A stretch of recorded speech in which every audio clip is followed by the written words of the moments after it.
It's the Bills and the Bengals on this edition of Bills Post Game. How did Week 14 in the NFL shape up for these two squads? Buffalo and Cincinnati. Who do they play next week? Let's find out together. Bills Post Game starts right now. Welcome to Sports for Beginners. This is the show where I cover the Pittsburgh Penguins, Toronto Blue Jays, and take you on a journey through the world of sports. From the fans' perspective, here is your host, Scott McGregor. Let's have some fun.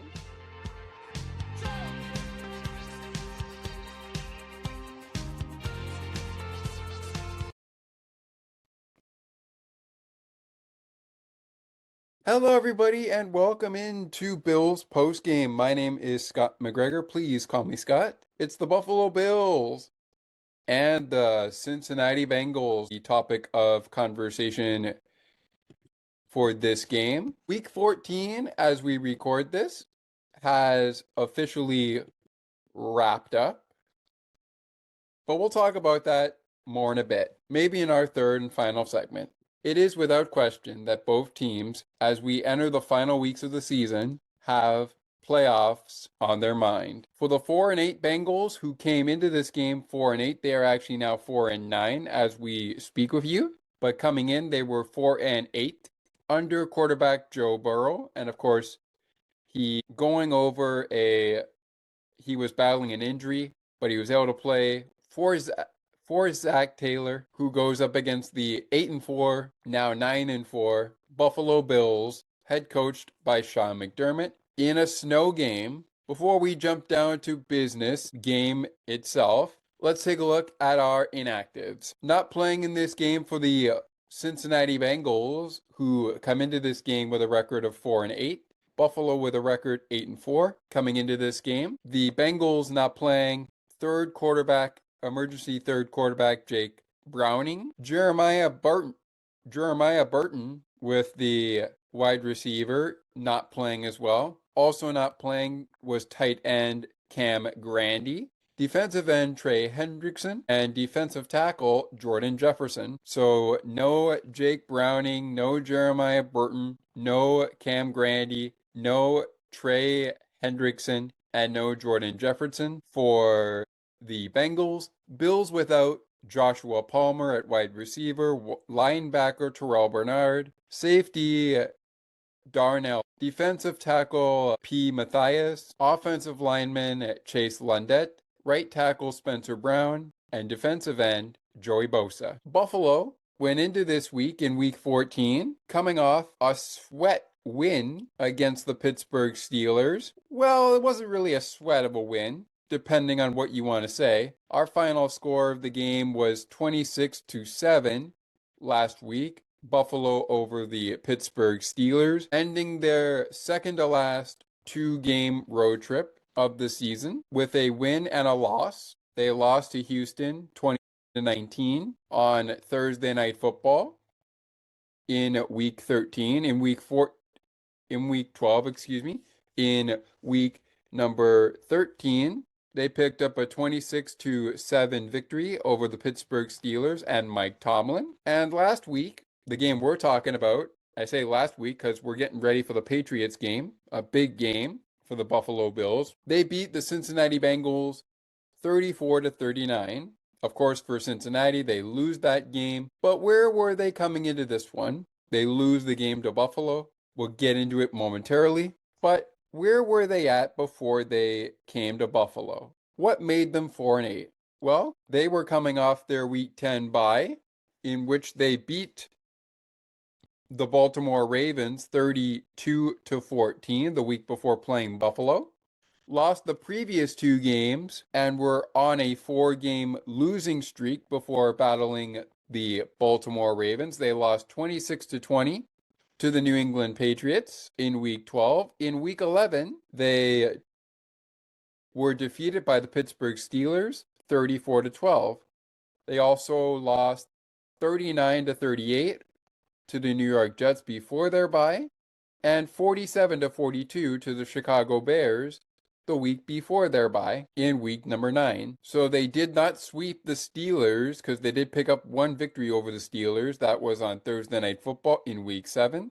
Final score was 33 to 31, 33 to 31 in favor of the Bengals. The Bengals have one more road game on the slate that will be following next week's game, which is against the Ravens, a team they have already beat. And then down the stretch after Miami, they've got Arizona and Cleveland. Meanwhile, for the Buffalo Bills, they have New England this week. And down the stretch, they have Cleveland the following week, the Eagles the week after that, which is after Christmas. And of course, they will face off against the Jets to wrap up the season. Already beaten the Jets in what started a 4-game winning streak that ended at the hands of the New England Patriots and went into a 2-game losing streak heading into the bye with a loss against the Falcons in week number 6. Buffalo's bye was week 7. Since then, they've played the Carolina Panthers,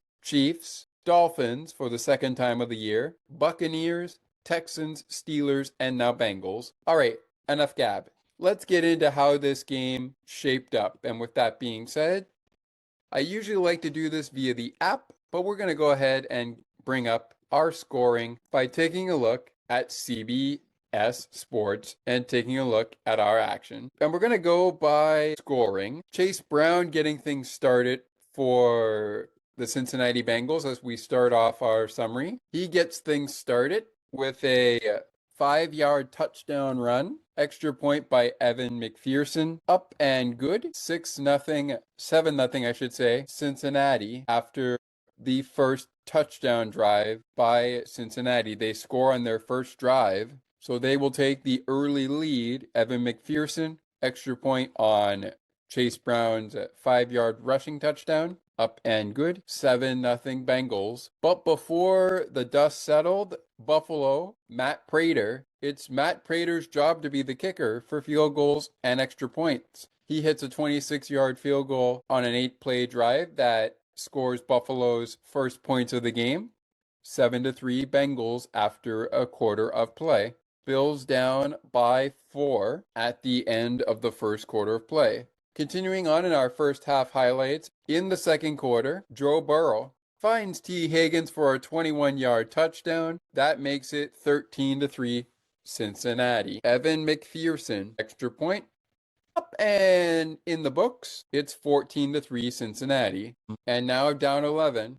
Guess what? Josh finds Kale Shakir for an 11-yard touchdown, and he will win the battle as there was a penalty for roughing the passer. On Cincinnati's defense, Joseph O.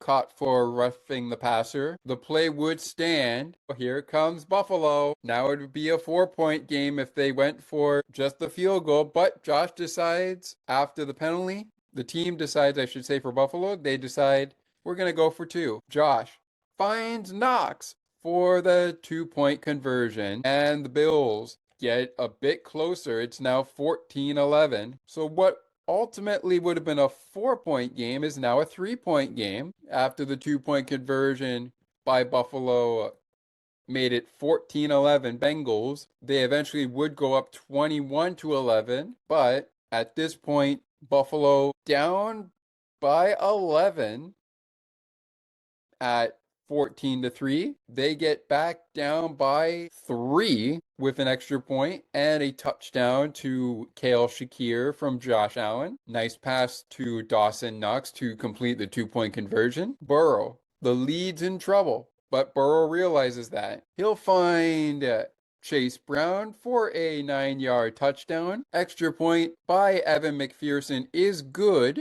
However, this play right here, Joe Burrow to Chase Brown for a 9-yard touchdown was reversed to a touchdown after the ruling on the play that Cincinnati challenged was that Chase Brown was short of the goal line. After review, it was determined that Chase Brown was not short of the goal line, and therefore the call was reversed to a touchdown instead of short of the goal line. They go for the point after touchdown.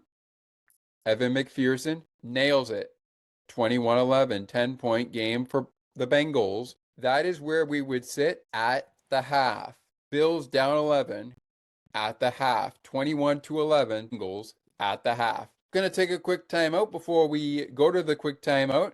Let's get you a look at the out-of-town scoreboard for week number 15. Week number 14, I should say. And I want to remind you momentarily that we will be going into the second half highlights provided by the CBS Sports website, normally provided by the app that I have on my phone. We will have stats from that coming up as well, but we'll also have our second half highlights as we did our first half highlights coming from there momentarily. We're also going to take a look at the playoff picture and the NFL standings as well. With that said, let's get you a little bit of Sunday's action and the action from Thursday in week 14. All right, so we kick things off in week 14, we kick things off with the 8-4, with the 6-5-1, Cowboys against the 7-5 Detroit Lions. The Cowboys fall to the Lions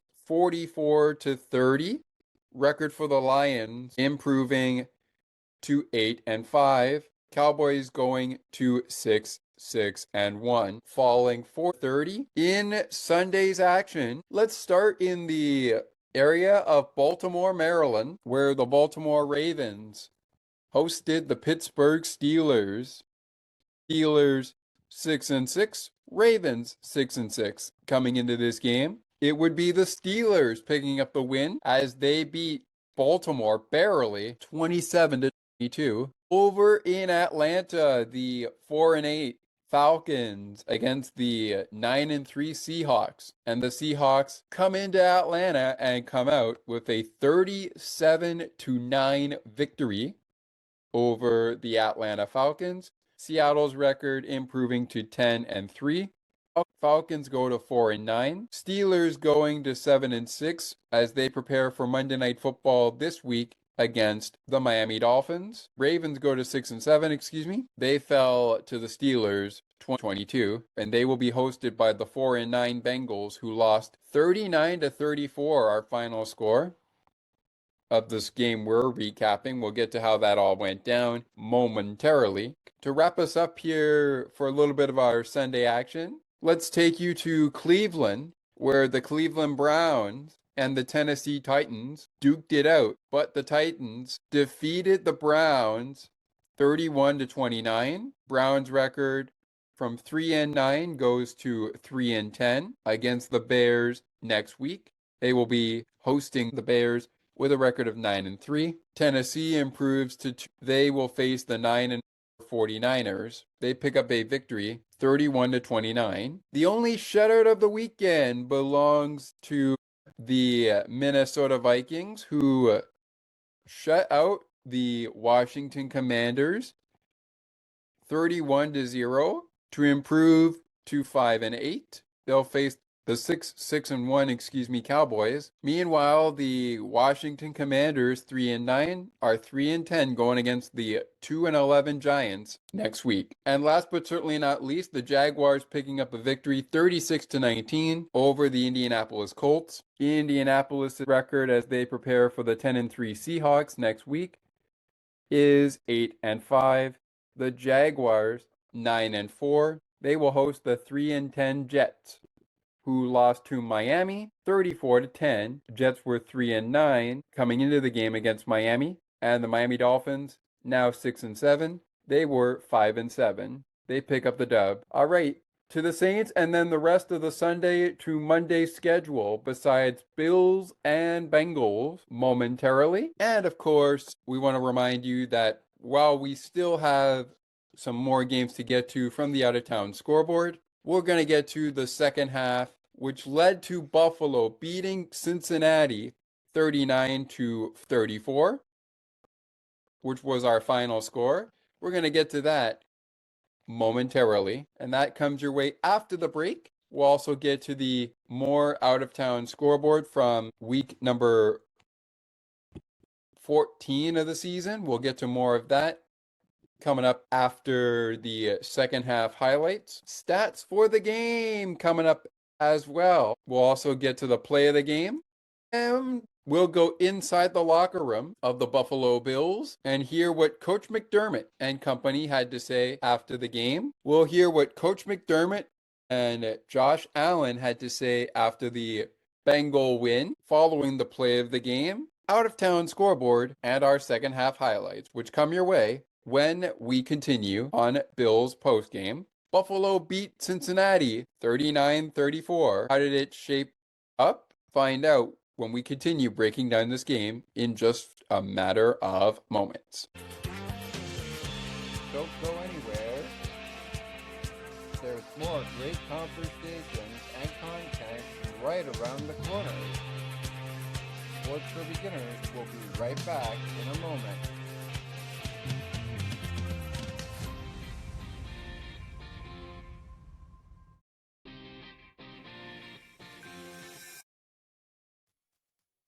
Cincinnati Radio will never give you up. They will never let you down, nor will they run around or desert you. So join Nick Astley for The Melting Pot every Saturday on Cincinnati Radio. Hang on a minute. He's not Nick Astley. Oh, jings, I've done it wrong. Anyway, just join Nick for The Melting Pot on Cincinnati Radio.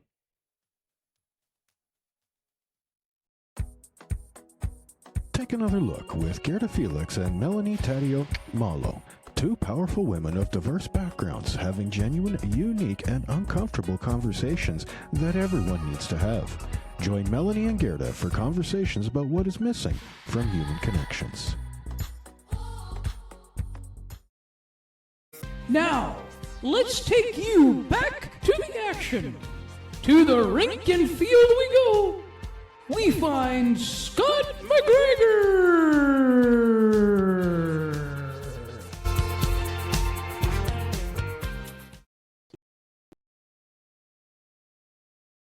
Welcome back, ladies and gentlemen, to Bills Postgame. Thank you so much for being with us. I am Scott, the host of Weekly in Sports, Sports for Beginners, and of course, Bills Postgame. We are talking Bengals versus Buffalo, Bengals versus Bills, and we've talked a little bit about the out-of-town scoreboard before we jump to break. If you missed it earlier, we went over at the start of the show, we went over how the teams got to where they were. We also went over the team inactives for the football contest. We also talked about the first half highlights. Now we're going to get to the interesting half of highlights as we bring up our shared screen once again. It's the CBS Sports tab that we're bringing up, showcasing you now what the records are as we speak. 4-9 for the Bengals, and of course for Buffalo, 9-4. So 4-9 for the Bengals heading into next week,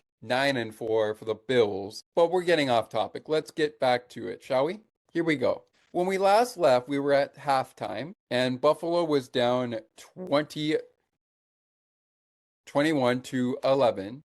Yeah, there we go. They were down 21-11 at the half. Down by 10 at the half. Interesting. Well, in the third quarter of play, let's start with the third. I want to make sure we get the third.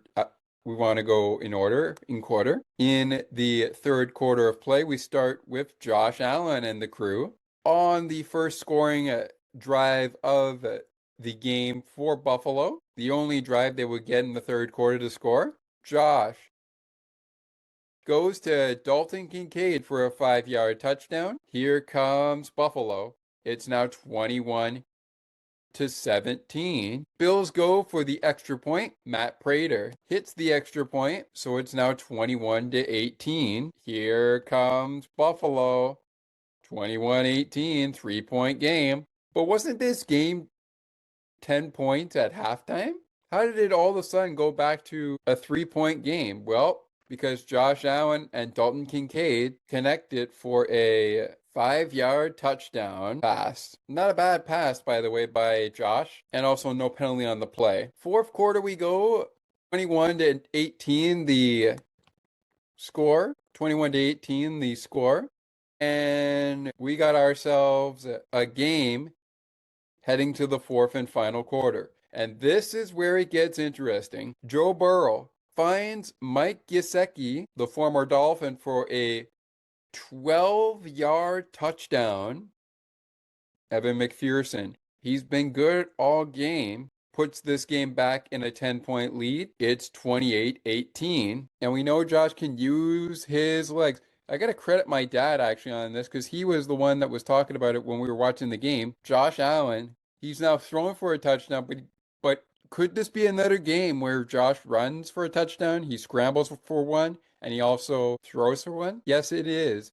Indeed, it is. Josh scrambles to the left for 40 yards and a touchdown. And here comes Buffalo. 10-point game at 28-18, 28-24. Extra point though by Matt Prater. Good. Here comes Buffalo, 28-25. It's another 3-point game. And then moments later, Cincinnati drive, looking for Chase, looking for Jamar Chase. Oh, and Benford got in there. Christian Benford got in there and he picked it off for a 63-yard touchdown. Benford with a 63-yard pick six to the end zone to end a Cincinnati Bengal drive and interception, but also allow Josh Allen time not to be on the field but celebrate an interception by the defense. Christian Benford strikes again, and he picks off a pass intended for Jamar Chase. All of a sudden, the Buffalo Bills are out in front, 3rd-28. They have their first lead of the game, and it's a 4-point lead for Buffalo after the pick six from Christian Benford. Later in the game, fourth quarter, Buffalo, this is an offensive drive. Allen looks, finds Jackson Hawes for a 3-yard touchdown. And the Bills go up 11 as Matt Prater hits the extra point. Buffalo's up 3rd-28. Next drive of the game, final touchdown that we get in this game, Burrow. Higgins for his second touchdown of the game. Burrow finds T. Higgins for the second touchdown of the game, and they want to go for two. It's 34-39.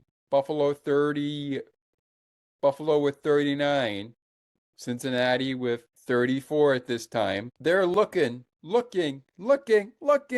Joe can't find anybody open. The Bills sack Joe Burrow on a 2-point conversion attempt, which fails. And there you have it. They get the touchdown pass to Higgins, but then the Bills quickly avert a 2-point conversion, which ultimately would have made this a 3-point game if they had connected. We could have been talking about a 39-36 final. Instead, it's 39-34. Buffalo. My goodness me. Hey, Bills fans, if that doesn't put you on the edge of your seat, I don't know what will. I gotta tell you, that Sunday against the Bengals this past week, it was one you had to keep your eyes on everything. Like, you really couldn't take your eyes off of this game. Even when it was looking bad for Buffalo, you really couldn't take your eyes off this game because if you blink one eye, even when Buffalo was down, they found a way to come all the way back. Yep, you heard me. All the way back. They find a way to get all the way back and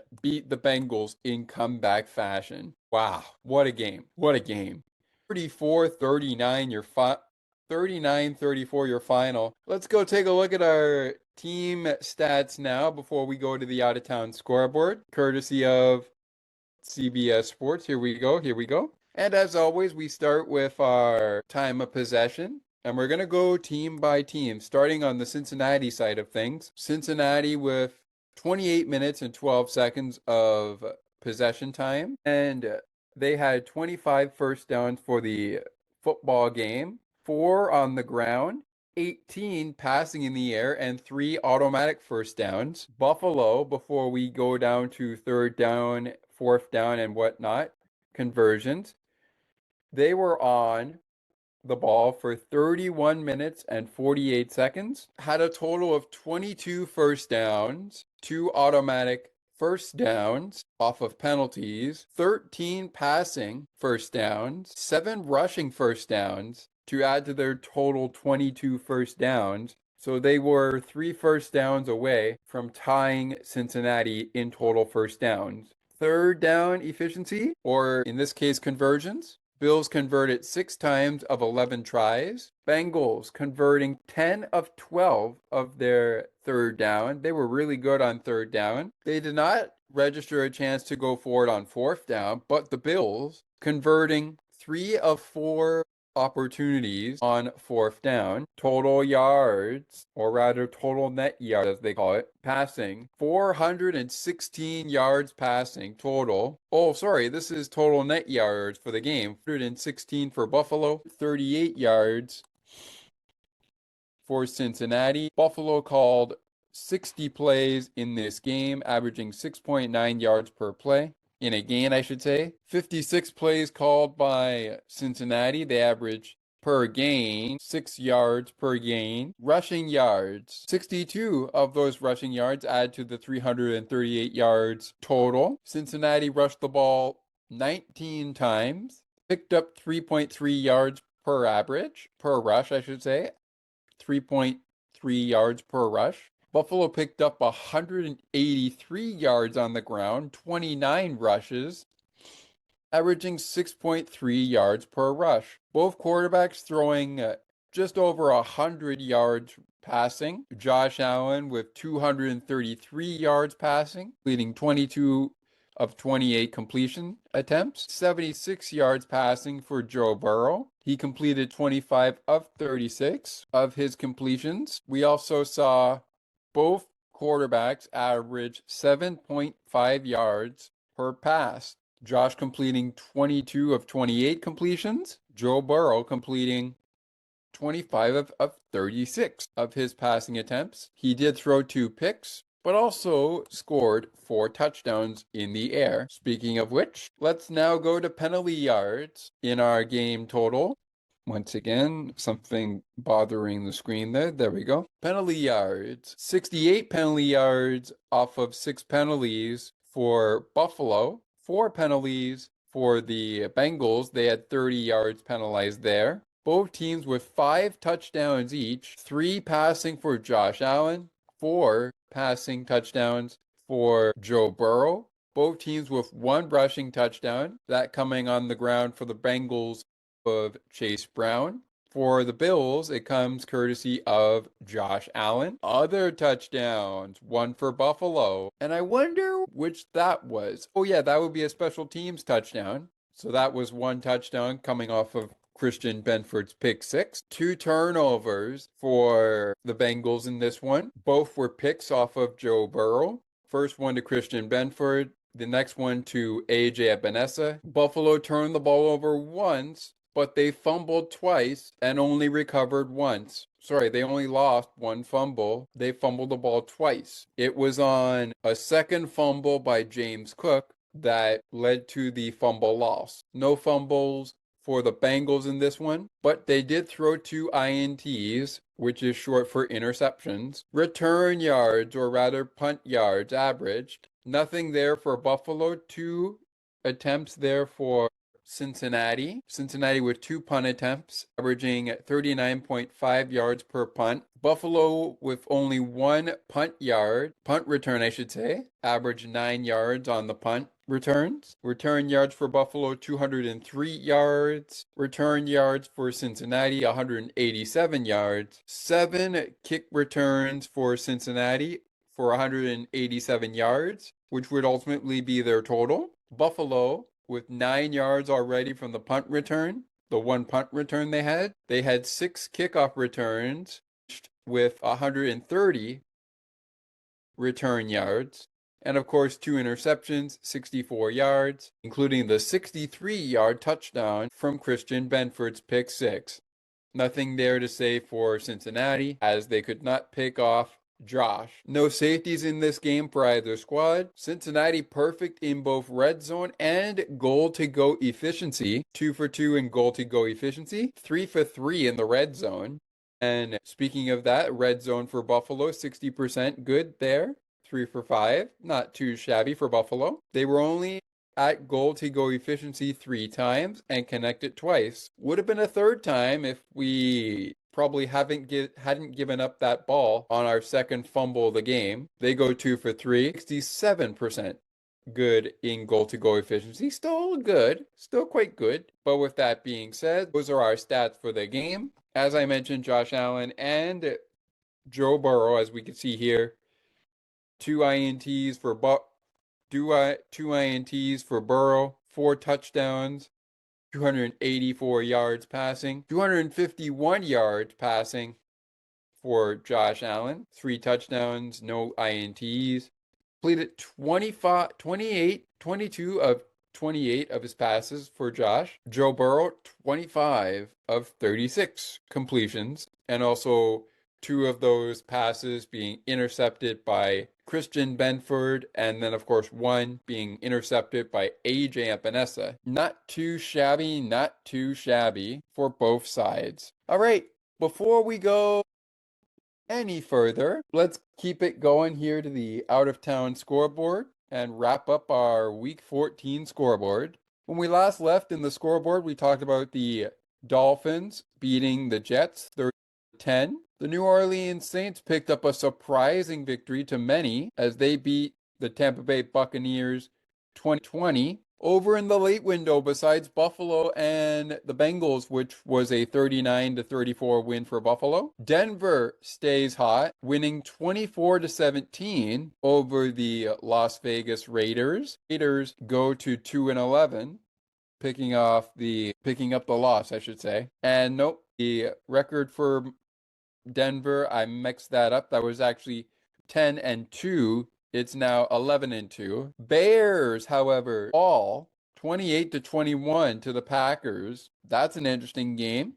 Packers 9-3-1 will face the 11-2 Broncos next week. 9-4 Bears face the 3-10 Browns next week. Browns also lost their game. Before we go to Sunday Night Football and Monday Night Football, we had quite the spectacle that looked like it was going to be a runaway, and it was. The 9-3 Rams improved to 10-3. They will host the 8-5 Lions next week. They beat the Arizona Cardinals 4-17. Cardinals now 3-10.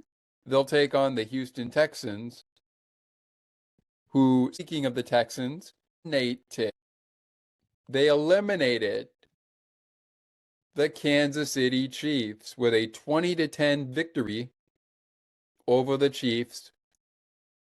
And they will face the 3-10 Cardinals with a record now going into that game of 8-5.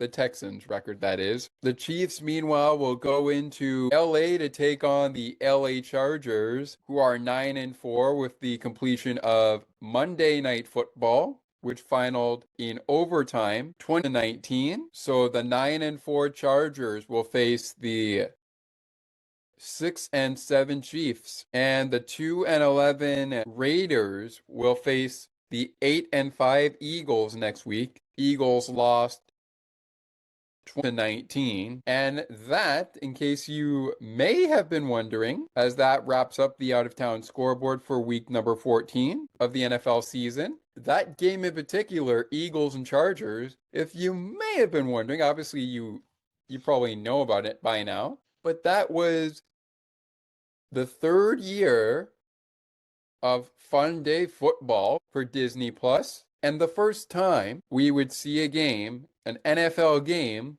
televised on Disney Plus from the wonderful world of Monstropolis. Yes, that's right, Disney Pixar's Monsters Incorporated. The factory itself was the site for the Eagles-Chargers game, which in real time was actually taking place in LA. But for Disney Plus, we had a little fun with it. We brought it to the monster world. It finaled in overtime, 22-19. In terms of Disney Pixar's Monsters Incorporated monster teams that win, it was James P. Sullivan's team, the Chargers, beating Mike Wazowski's team, the Eagles, on Monday Night Football. Final score 22-19, Chargers over Eagles. All right, when we come back, let's visit the Buffalo Bills locker room after this 39-34 win over the Bengals, plus the play of the game, game balls of the game. And then it's time to look at the playoff picture, the standings, which we'll provide via the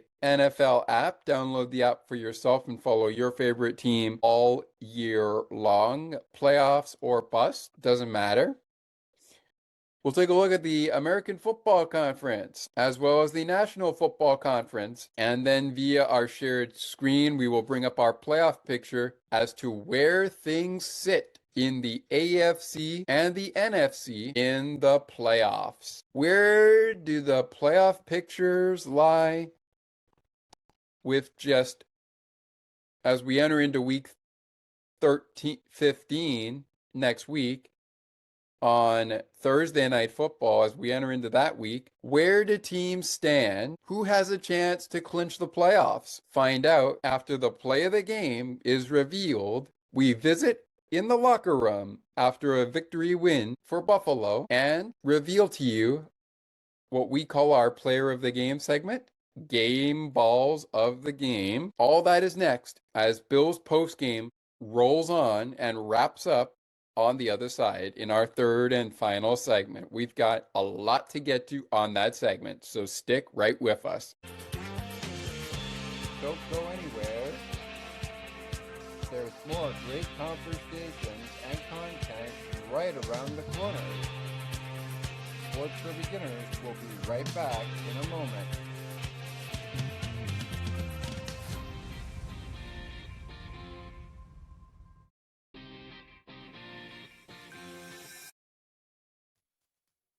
Cincinnati Radio will never give you up. They will never let you down, nor will they run around or desert you. So join Nick Astley for The Melting Pot every Saturday on Cincinnati Radio. Hang on a minute. He's not Nick Astley. Oh, jings, I've done it wrong. Anyway, just join Nick for The Melting Pot on Cincinnati Radio. Now, let's take you back to the action. To the rink and field we go. We find Scott McGregor.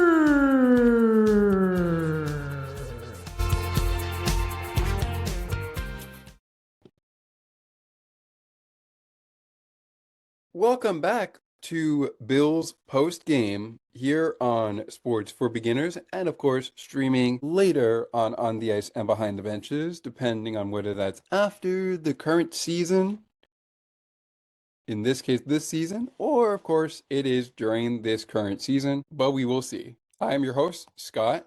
Please call me Scott. Game ball of the game right around the corner, as well as the play of the game we're going to get to in just a moment. But before we do, we said we were going to go visit with the Buffalo Bills locker room. So let's go ahead and hear what Coach McDermott and the boys had to say right after the win. Final score, in case you missed it, Bills Mafia or anywhere in between. Our final score was Bills 39, Bengals picking up 30. They get the win. Buffalo gets the win. Final score once again, Bills 39, Bengals 34. Bills get the win, 39-34, your final. They improve to 9-4 with a very big game coming up this week against the Patriots. A very big game coming up this week, which we'll touch on after the victory speech, and I prepare you with the play of the game. We're getting to the play of the game. But first, let's go visit with Sean McDermott and the crew. Let's have a listen. Here's Sean McDermott and the Bills locker room speech after the 39-34 win. Enjoy. Hey, bring it up. Hey, 17, let's go. Get your butt up here. Let's go, man.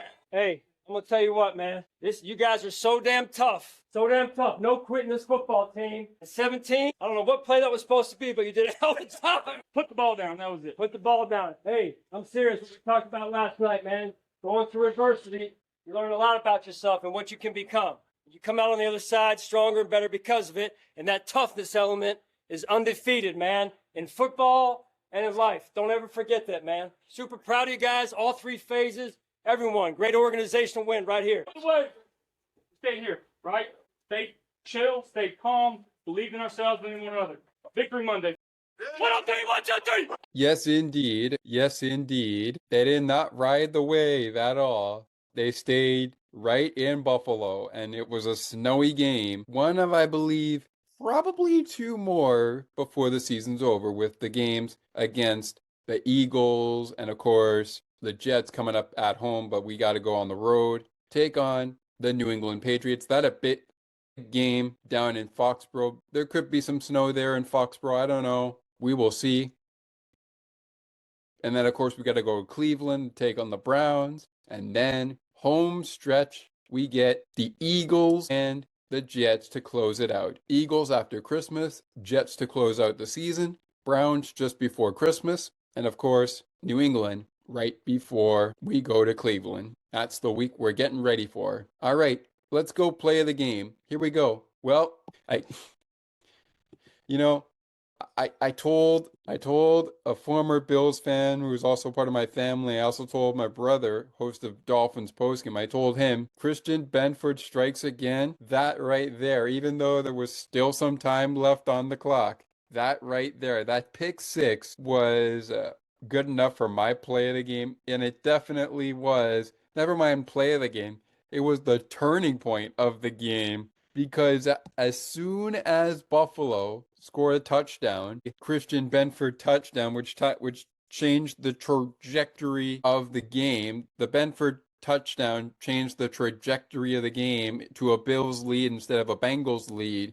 But it was after the touchdown scored by Josh Allen on the ground, and I think Josh's 40-yard touchdown run to make it 24-28.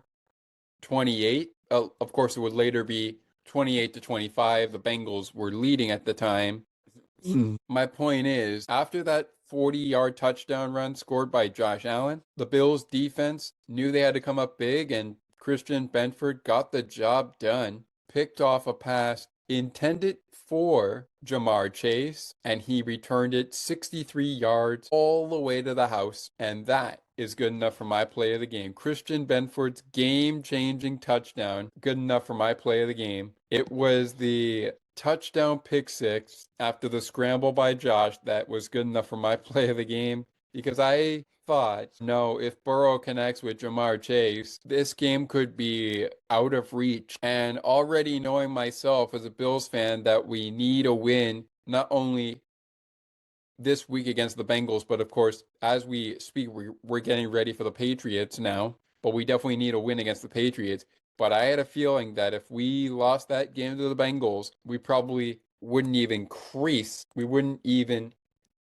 winning the division. Speaking of winning the division, before we go game balls of the game, that's our player of the game segment. I should note, heading into next week, which is this week coming up for Buffalo, heading into this coming week, if the Buffalo Bills fall to the New England Patriots this week, the New England Patriots will win the AFC East, ending a 5-year AFC East championship run for the Buffalo Bills in the Sean McDermott, Brandon Beane, Josh Allen era. 5 years, 5 AFC East division titles. What a run it's been. Again, if Buffalo loses to New England, the Patriots will win the division title for the first time in quite some time. Is that bad for playoffs? No.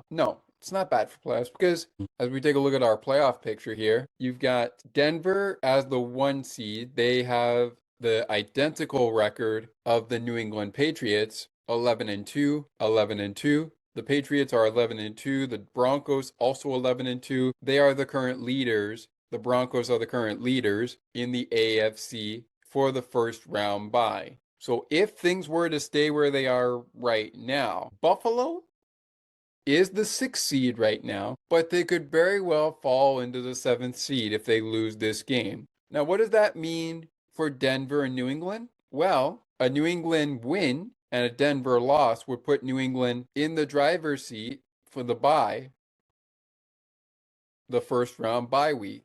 of the playoffs. As you can see, where the Rams are set as well. They're at 10-3, and they are the number 1 seed in the NFC right now. Now, meanwhile, the 3rd seed of the AFC belongs to the 9-4 Jacksonville Jaguars. They would host Buffalo if things stay where they are, and Buffalo remains in the 6th seed. The Steelers, 7-6, they are the 4th seed. They would host the 5th seed of the Los Angeles Chargers, also at 9-4. The 8-5 Texans would be heading to Foxborough as the 7th seed to take on the 2nd seed New England Patriots. We look at the NFC again, but this time I'm going to go over the seeds right now in the playoff picture. 2nd seed are the Packers, 9-3-1. They would host, if things stay put the way they are, the 9-4 Chicago Bears, who are the 7th seed. The 6th seed plays the 3rd seed, which means the 8-5 Eagles would host 49ers. The Eagles are 8-5, and yet they still have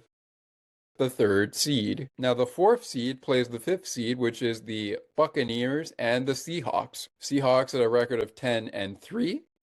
Buccaneers 7-6-0. They are the 4th seed. So it would be Seahawks at Buccaneers, Eagles host 49ers, Packers host Bears. In the NFC, winner of one of those seeds would play the right now 10-3 Los Angeles Rams. The AFC, if things were to stay the way they are, the winner who would play Denver in Denver would either be one of these seeds that ends up winning. Particularly, it would be between Houston and New England, but Houston is heading to New England if this stays where it is. Meanwhile, Buffalo is hitting the road to Jacksonville, and the Chargers are coming to the Steel City. That's if it stays the way that it is. Already with the E in the AFC, we have the New York Jets, Cleveland Browns, Las Vegas Raiders, and Tennessee Titans. And as I mentioned, with the Texans' win, the Kansas City Chiefs are eliminated from playoff contention. At least that's what it looks like they are. I don't see the E here yet, and I don't see an E yet on Miami or Cincinnati, but they are kind of still in the hunt. It was Kansas City who was out of the playoffs, so we'll have to see if that gets updated. Baltimore's still in it. We also have Indianapolis still in it, but they're not in the playoffs. They're in the hunt. And the 2 wild cards are Buffalo and Houston at this point in time in the AFC. In the NFC, the wild cards are San Francisco and Chicago. When you go seeds 1-7, 8-16, you've got in the hunt the Detroit Lions, Carolina Panthers, and the Minnesota Vikings. Over in the NFC, you have eliminated from playoff contention the Falcons, Arizona Cardinals. So the Atlanta Falcons, Arizona Cardinals, they're out. The New York Jets are out as Giants, I should say, are out as well. They're out of contention. The Washington Commanders, they're out, and so are the New Orleans Saints. So the Atlanta Falcons, they're gone. The Cardinals, they're gone. The Saints are gone. Washington's gone. And the Giants are gone. On the AFC side, we have the Jets gone. The Browns are gone. The Raiders are gone. And the Titans are gone. So let me just talk about New England for a second. Why is this game so big next week? Well, I guess the big reason why it's big is because not only for playoff seeding, but also to avoid New England, who are the top dogs in the AFC East, from winning the title. So this is a very big game for Buffalo that they really need to win. Because let's not forget, in Buffalo, New England beat Buffalo barely. And if New England were to win, since they already have the tiebreaker over the Bills, if they were to win this game, the decision to decide the winner of the title for the AFC East is all then but over. So Buffalo is going to really need to step things up if they want a shot at winning the division title. All right. But then again, the game for the Bengals is also pretty big. against the Ravens, just as much as it is big for the Ravens, because when you're talking about playoffs, when you're talking about being in the playoffs, you want to win as many games as you can. Now, the Bengals are 4-9. The Buffalo Bills, 9-4. Buffalo takes on the 11-2 New England Patriots. Cincinnati is taking on the 6-7 Baltimore Ravens. This is going to be a very interesting week in the NA, but without further ado, let's get to the game ball of the game. And I'm not going to share my screen to do this, but I'm going to reveal to you two players that I believe are really deserving of a game ball of the game. First and foremost for Buffalo, it would go to Christian Benford. I really think he had a nice game. He had that one big interception, which turned the tide. A second game ball of the game for Buffalo would go to Josh Allen. No, Josh turned the ball over Allen in this game, which I'm really happy about. And I hope it doesn't happen in the Patriots game this week. Third game ball of the game, besides Christian Benford and Josh Allen, that's going to go to AJ Epinesa, another guy on defense I thought played pretty well. And also, Tre'Davious White, I don't think he had a good game per se, but I'll say he had a decent game. So we're going to go Tre'Davious White, AJ Epinesa, Josh Allen, and Christian Benford for the Buffalo Bills for game ball of the game here. For Cincinnati, our first game ball of the game is going to go to Joe Burrow. Despite giving up 2 picks, I like that he was able to throw at least 4 touchdowns. Would have been happy with 3, but you know what? And I can't believe I'm saying this, but our Buffalo defense just was not able to stop Joe Burrow, especially not on the ground, even in the snow. But you know that old saying from the Frozen song, Let It Go, right? The cold never bothered me, never bothered me anyway. The cold never bothered the Buffalo Bills anyways. They're used to it. So with that said, wrapping up the game balls of the game for Cincinnati, we went to Joe Burrow. How about Chase Brown? This guy was very fun to watch. He was very fun to watch. And he was also quite tough to tackle. And then I would feel like crap if I didn't give T. Higgins his flowers. We're going to go to T. Higgins, Chase Brown, Joe Burrow. And how's about we go to Noah Fant? Noah Fant, not too great of a game, but I thought Noah Fant had a pretty interesting game. But T. Higgins, Chase Brown, and Joe Burrow, I'm going to give Noah Fant an honorable mention for game balls of the game. Again, that's Noah Fant, Joe Burrow, Chase Brown, and T. Higgins also going to get game balls of the game. For the Buffalo Bills, I'm going to give game balls of the game to Josh Allen, Christian Benford, and why not? Well, we're going to give an honorable mention to Tre'Davious White, but why not? Why not? Why do we have to single out James Cook? Okay, I get it. Cook was probably not all that great in this one. And yes, he fumbled the ball once, then he fumbled it twice. That time we lost the ball, but seriously, things like that are going to happen. And again, the weather played a All right, ladies and gentlemen, that is just about going to do it for this episode of Bills Postgame. Thank you so much for being with us. We will talk to you again after Bills and Patriots. A huge game for Joe Burrow and the Bengals at home against the Ravens. Hey, look on the bright side, Bills Mafia. At least we don't have to deal with the Kansas City Chiefs this year. But nevertheless, we got to go out there against New England in their territory and make them sweat for a win. Remember, this week, if Buffalo does not win this game, New England wins the division. So they beat us by 3 last time, and that was in our hometown. That was in front of the Bills Mafia. That was in Highmark Stadium, the old Highmark Stadium, because they're going to be moving to a new Highmark Stadium in 2026. My point is, now the Bills go to Foxborough. We haven't played there yet.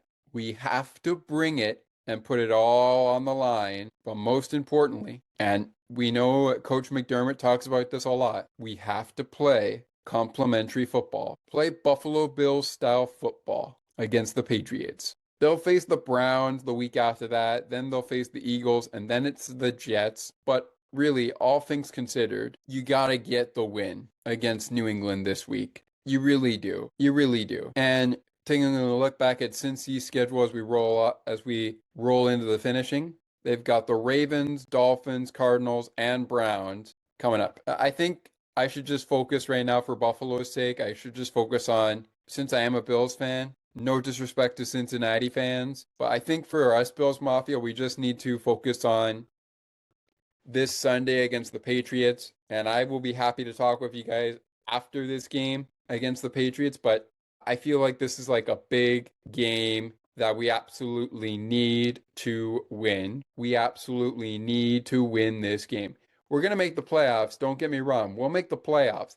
I would rather we make the playoffs, but also, if we're lucky, win the division for the 6th year in a row. Now, I don't want to be greedy, but with an opportunity to win the division on the line, especially against the Patriots, we need to go get that win on Sunday. Thank you very much for joining us. The Bills beat the Bengals 39-34, the final. We'll catch up with you after Bills and Patriots next week. And if you love hockey content, stay where you are because we got a double dose of Penguins hockey to talk about.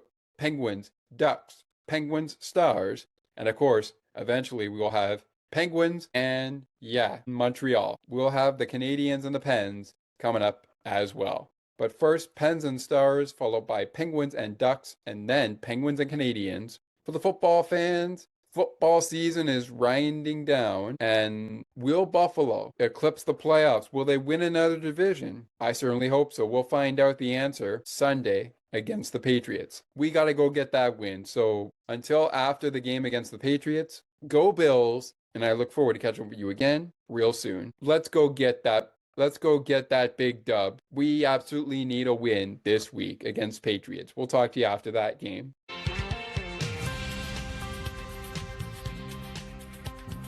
Thank you so much for listening to Sports for Beginners. If you would like to learn more about the show, you can visit the podcast Facebook page or visit the official website. You can also send us an email at sportsforbeginnerspodcast8231@gmail.com. As we always remind you, it is not goodbye, it is until next time.